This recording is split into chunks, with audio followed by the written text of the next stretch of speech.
स्वागत छ है मेरो युट्युब च्यानलमा। हजुरहरूलाई यति सुन्दर वातावरणको साथमा आज चाहिँ म हजुरहरूलाई हाम्रो गाउँमा गहुँबाट उमी कसरी बनाउँछन् भनेर त्यो सबै डिटेल सिकाउँछु के देखाउँछु हैन। हजुरहरूले सबैजनाले हेरेर माया गरिदिनु होला, साथ दिनु होला भन्न चाहन्छु है साथीहरू। ल अब म चाहिँ जाँदैछु के गहुँ काट्न हैन।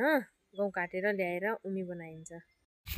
हाम्रो गाउँ चाहिँ त्यहाँ छन्। गहुँ काटेर उमी बनाउने हो। सरर गहुँ पाकेर पयालो भइसकेको छ हैन। यता चाहिँ हाम्रो आलु भर्खरै हुन लाग्छन् हैन, गोडेको छैन। अनि यहाँ चाहिँ गहुँ हाम्रो यिनी हुन्। यिनी गहुँ काटेर उमी बनाउने हो है साथीहरू। अनि आज उमी बनाएर खाने हो। प्याज पनि यस्तो रहेछ यहाँ केराउ। अनि त्यहाँ गहुँ पाकेर कति त्यहाँ ढलेर त्यस्तो भएर चाहिँ। अनि यहाँ चाहिँ प्याज चाहिँ हाम्रो बाख्री खोर चाहिँ हाम्रो यही हो है साथीहरू। हाम्रो बाख्री यति म त पहिला सानोमा हुँदा जहिले पनि बाख्रा हेर्न जान्थेँ। जहिले पनि म त स्कुल बाहेक अरू टाइममा बाख्रा मात्रै हेर्ने काम हुन्थ्यो मेरो हैन। ल साथीहरू मैले आँसी ल्याइसकेको छु। अब मैले आँसीले यिनी गहुँ काट्छु हैन। गहुँ काट्छु त्यसपछि घरमा लगेर उमी बनाएर खाने हो गाइजहरू। ल गाइज मैले चाहिँ गहुँ यसरी काट्दैछु हैन। आँसी पनि नलाग्ने हुन्छ। मैले चाहिँ गहुँ यसरी काटेर अब लगेर घरमा उमी बनाउने हो गाइजहरू।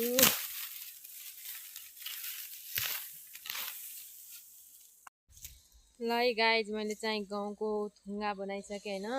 उमी खानालाई मैले थुङ्गा बनाएर यस्तो गरिरहेको छु हैन। यसरी बनाइन्छ हाम्रो गाउँतिर थुङ्गा भनिन्छ यसलाई हैन। मैले थुङ्गा बनाइसकेँ। अब म घरमा गएर पोलेर गराउँछु है। अनि यस्तो कति मिठो हुन्छ हैन। यो फारमे गहुँ भन्छ, फारमे गहुँ हैन। हाम्रो गाउँतिर त फारमे भन्छ यसलाई। अर्को गहुँ अलिक फरक हुन्छ। यो चाहिँ फारमे गहुँ हो। अब चाहिँ म घरमा गएर यसलाई पोलेर माडेर अनि खानालाई रेडी हुन्छ। म चाहिँ अब घरतिर गएँ है बनाउनलाई। अब यहाँ चाहिँ हाम्रो अङ्कलको घर हो यो। दाउरा चाहिँ यसरी राखिरहेछन्। अनि यहाँ घरमा चाहिँ कोही बस्नुहुन्न। यो घरमा चाहिँ एउटा म्याडम आउनु भएको छ पूर्वतिरको, उहाँ बस्नुहुन्छ। अब चाहिँ म घरमा गएँ है। हाम्रो घर चाहिँ उता छ। भाइ आइरहेछ। हेलो के छ? म घर जहाँ गएँ होइन।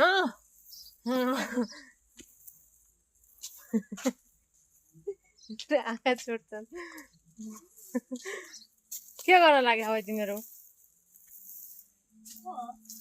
आलु चिप्स खान लाग्यो। आलु चिप्स लाग्यो।